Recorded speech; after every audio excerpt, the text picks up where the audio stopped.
Nous pouvons maintenant passer aux fonctions et aux phénomènes périodiques. Commençons par voir qu'est-ce qu'une fonction périodique. Ici, ce que vous avez comme graphique, c'est, on peut voir là en rouge, en noir et en bleu, c'est une répétition. Donc, quand on a une fonction périodique, on peut voir qu'il y a des cycles. Donc, le cycle, c'est la portion de la courbe qui se répète. Dans la portion où on voit ici, on a 3 cycles. Une autre notion importante, c'est la période. La période, c'est la longueur horizontale d'un cycle. Donc, on le voit ici, là, le cycle en rouge, la période, on nous montre du pointillé de gauche au pointillé de droite. Ce qui est important de savoir pour la période, c'est que lorsqu'on calcule la valeur en Y d'une fonction, bien, une période plus loin, elle aura la même valeur en Y.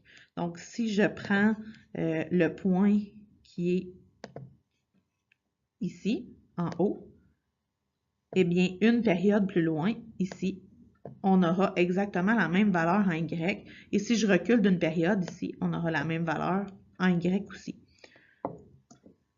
La fréquence, c'est l'inverse de la période. On la calcule en faisant 1 sur P. Ce que représente la période, c'est pour une unité de la variable indépendante, c'est la portion de la variable de notre période. Voyons maintenant avec un exemple. On nous demande à partir du graphique suivant, calculer f de 120 et déterminer la fréquence de la fonction. La première chose que vous devez faire, c'est de déterminer la période. Donc, c'est la portion ici, un dessin. Ma période vaut 8.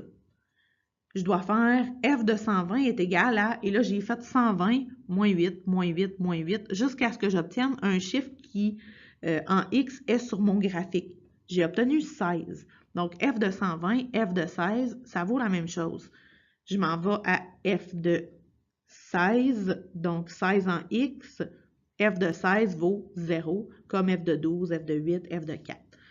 Ensuite, pour déterminer la fréquence, bien, tout simplement 1 sur P. La fréquence, c'est 1/8. Donc, dans une période, je pourrais la séparer en 1/8, puis j'aurais une unité en X qui vaut 1/8 de ma période.